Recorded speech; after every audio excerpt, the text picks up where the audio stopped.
What is politics? How do you define what is politics? It's a cow, it's an animal.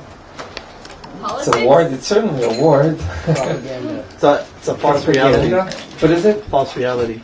False reality? To control and influence people in a way that the way you want to. Oh wow, a lot of pejorative, a lot of bad feelings about politics. Yeah. Well, I mean, just the first thing that came to mind is the politics is the art and science of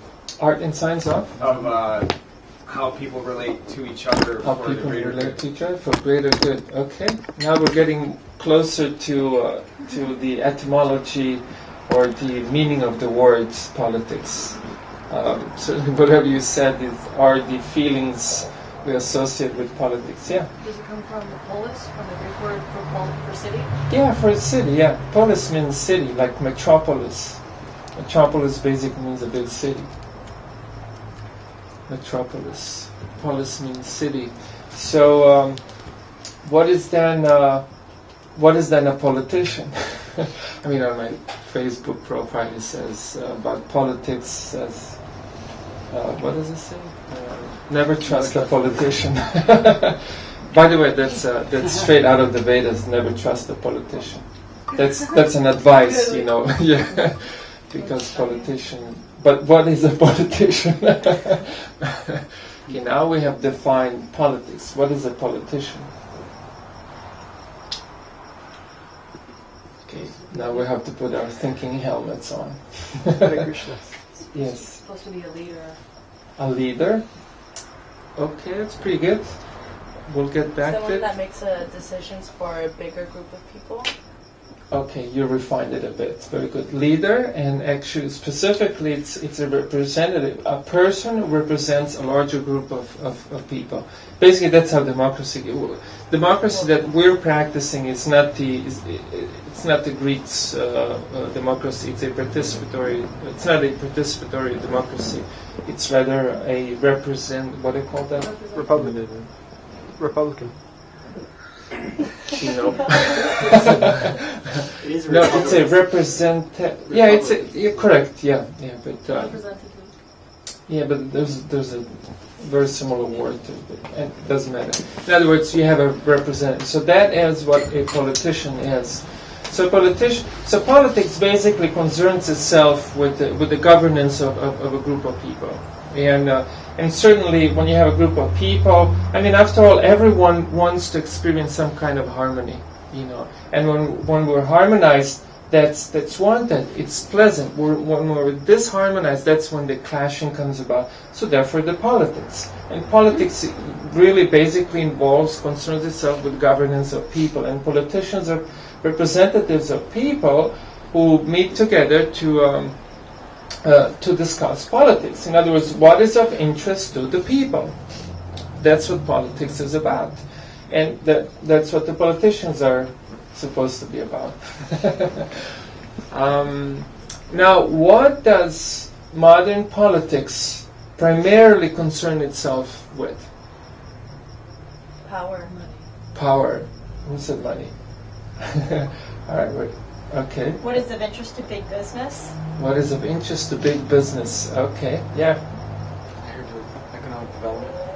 Economic development. I heard Really? When did I say this? Oh, well. Okay, all right. Special interest.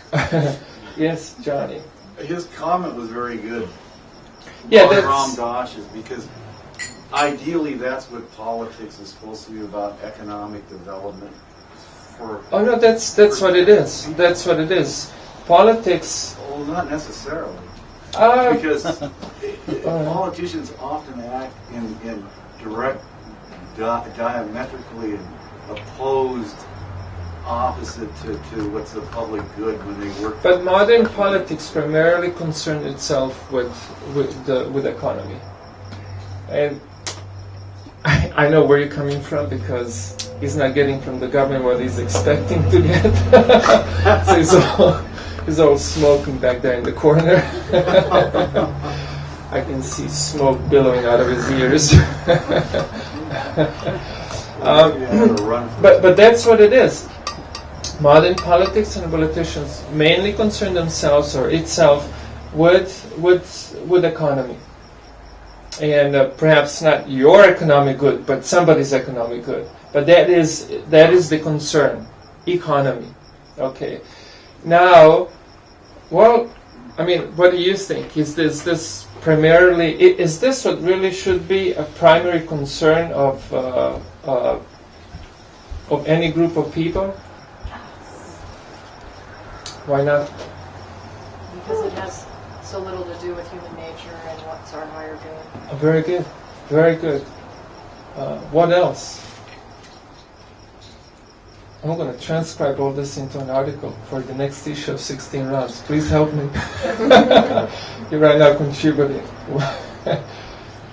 Written by Krishna Lounge Crowd. Date such and such. What's the question again? Oh, the question is, okay, first ask, do you think it okay that politics and politicians, okay, politics primarily concerns itself with economy? And she thought no, and when I asked why, she said that there's much more to human nature, and this is just one of the human concerns, and definitely not a primary one. Do you have a hand? Yeah. I was going to say, well, economics is the science of the distribution of natural resources, so it is important to... It is important, certainly important. I totally agree, and Johnny definitely is feeling it. Okay, but to make it a primary concern, I personally feel it's incorrect. To make it a primary concern.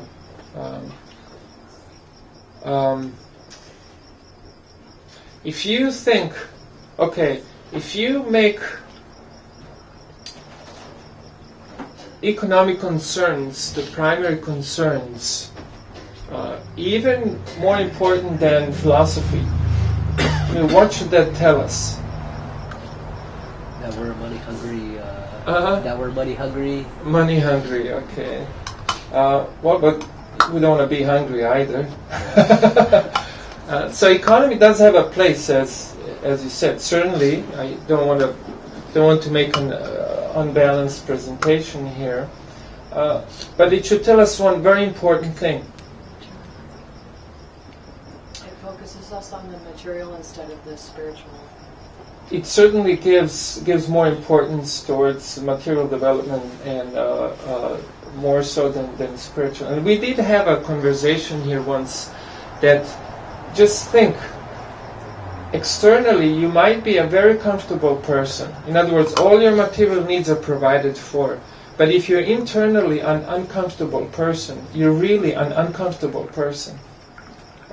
Whereas externally you could be very uncomfortable, but if you're internally comfortable, you're a comfortable person. It just goes to show how much more important it is, your spiritual development rather than your physical, biological needs, which are true and are real. And I mean, gee, I had a lunch today. Wouldn't it be hard to reach your spiritual level if you haven't eaten or if you don't have a place over your head? Wouldn't that be hard?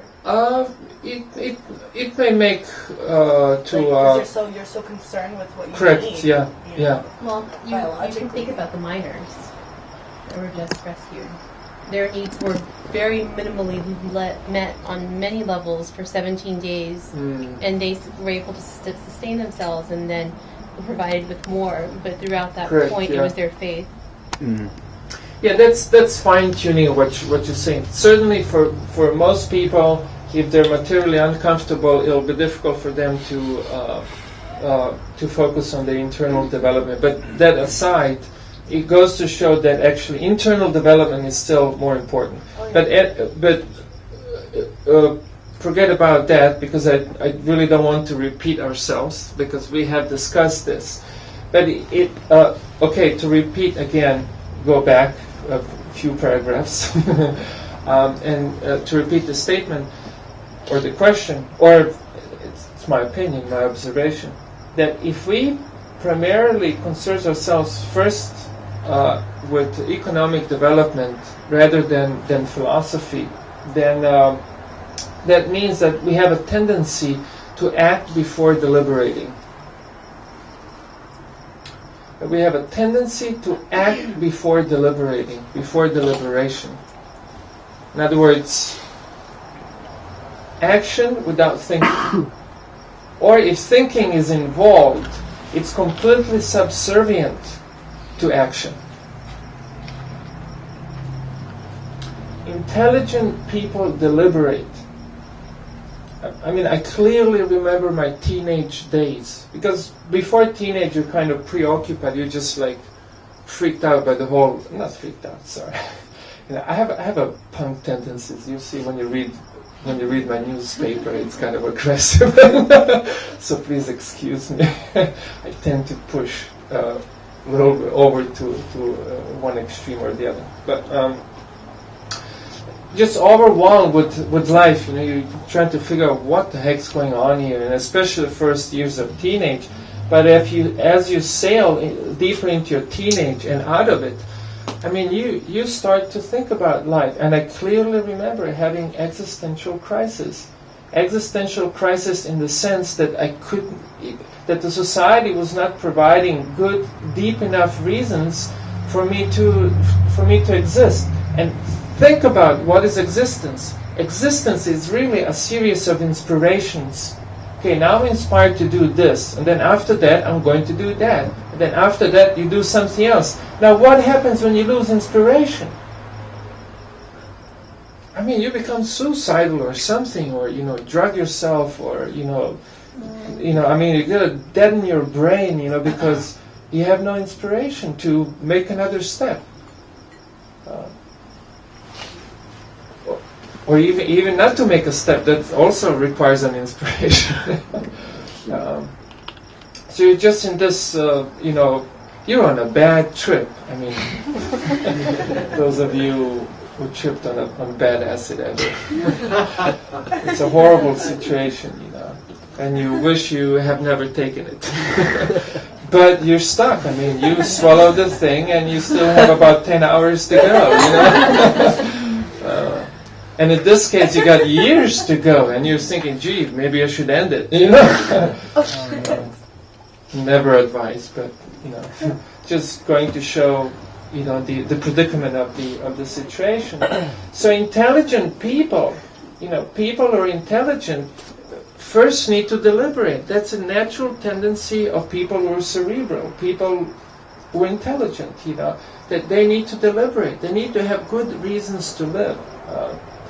And to go back to politics and politicians, they really represent where a majority of people are at.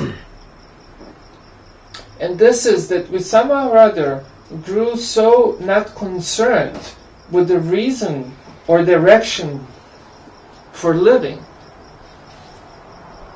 that we're just basically responding to biological impulses. And biological impulses basically means economy, translates into economy. That I can eat nice, that I can, you know, sleep nice, that I can, you know, gratify the skin in this way, that way, gratify the ears by pouring, you know. But this is reduction of a very sophisticated human life down to gratification of mere biological needs. According to the Vedic text, this is, well enough for pejorative statements, but, you know, it's not a cool thing to do. It's not an awfully sophisticated thing to do. And we have this attitude towards philosophy too. You know, we judge philosophy by how it feels rather than